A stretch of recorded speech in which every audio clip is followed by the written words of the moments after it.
Now, one crowdfunding campaign on Indiegogo is trying to raise 1.6 billion euros to help bail out Greece. It's already raked in 409,000 euros. Today's panelists are Ruby Media Group CEO Kris and Geek Factory CEO Peter Shankman.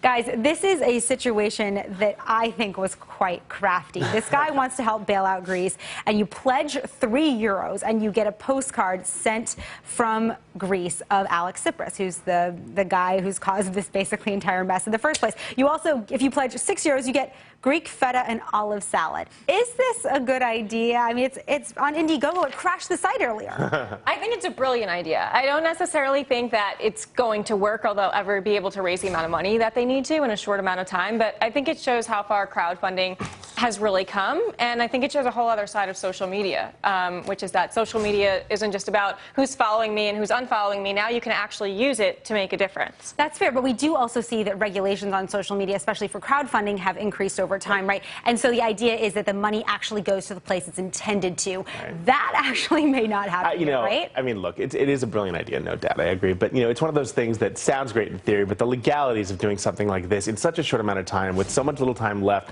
it's not going to happen, obviously. The bigger issue for me, is that how brilliant that someone thought of this, that we live in an age where this actually is possible. So I agree. I think that's a phenomenal idea. A new way of trying to pitch it. Maybe if they did it 2 years ago, it would have been a little smarter, and they could have started that. Maybe. But another topic I want to run by you guys. Research firm Gartner says that the strong dollar will cause a $200 billion drop in 2015 tech spending. Now, Peter, we've been talking about how there's been so much more spending in the private market trying to prop up companies like Uber, Airbnb. Amazing valuation, so impressive. Do you think this actually will affect those people who are trying to make big money? I don't think it's going to affect them this year. I mean, look, there's no question that we're in a bubble. Everyone, even those who don't want to say we're in a bubble, when the numbers that are coming out are just obscene. I think China plays a huge part in it in terms of where some of the money is coming from, and I think it's going to be really interesting to see what happens. Are we going to notice it this year? Is it going to affect companies at this point from now to the end of the year? Not necessarily, but I think in 2016 we're going to start to see a few leaks, and 2017 there might be blood.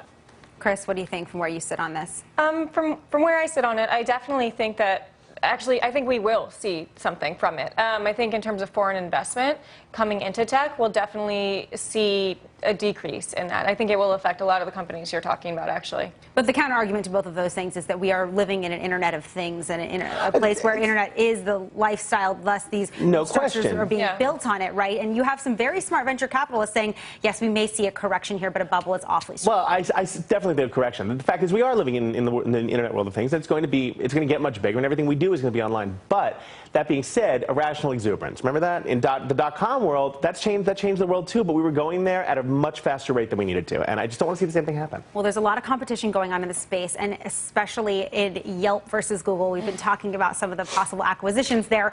A Yelp study is claiming that Google knowingly worsens its search results. I'm very skeptical. I think a Yelp study makes me wonder. That's the first red flag here. Kris, what do you think?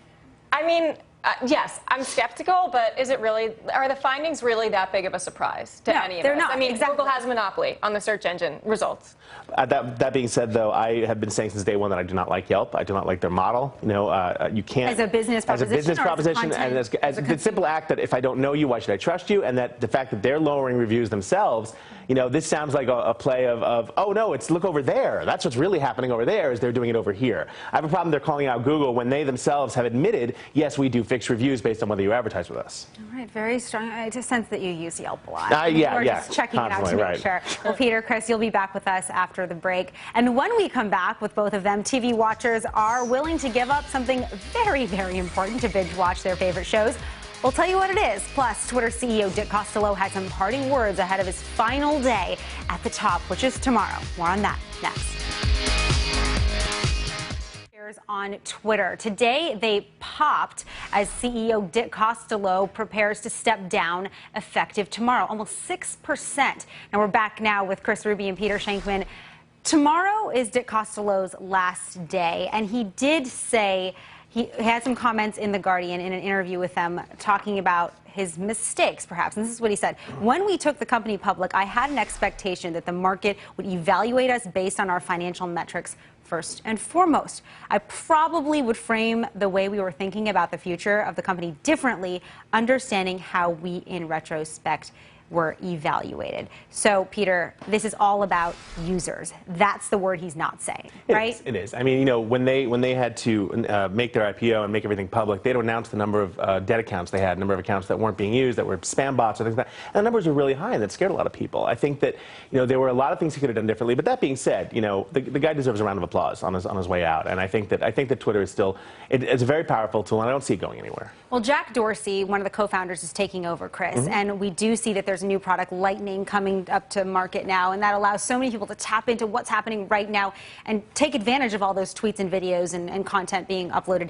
Do you think it could be a game changer here? I definitely think it could be a game changer. Are you using it? I haven't yet used it. Are you using it? I played with it a couple of times. Okay, Cool. slow start. But I think Pretty I cool. need something, so I hope it is a game changer.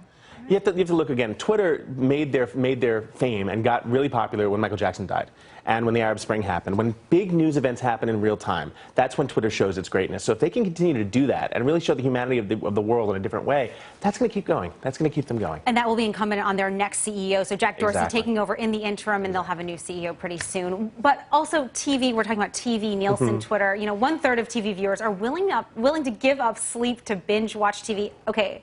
I'm not surprised by this because I've done this before.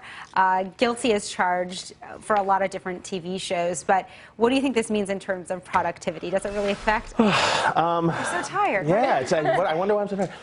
Go ahead. I think 100%. I mean, it does affect productivity. However, like, this is here to stay. This is what people want to do. They want, you know, people used to record shows, and now they want to watch TV or their shows when they can watch it on their own time.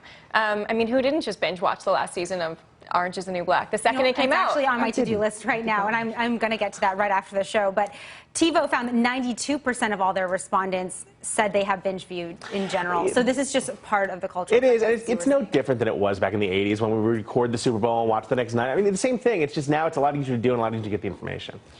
And it was also interesting, even again, if you look at Orange is the New Black, what they did, they announced it on Twitter. Like, they previewed it earlier, right, as expected, and they leaked it on Twitter. Well, that's what Twitter's hoping, because then they can get some more of that upfront or new front money from advertisers, and they really need that to up their advertising revenue stream right now. So, Kris Ruby, Peter Shankman, thanks both so much for coming in. It was great to have you.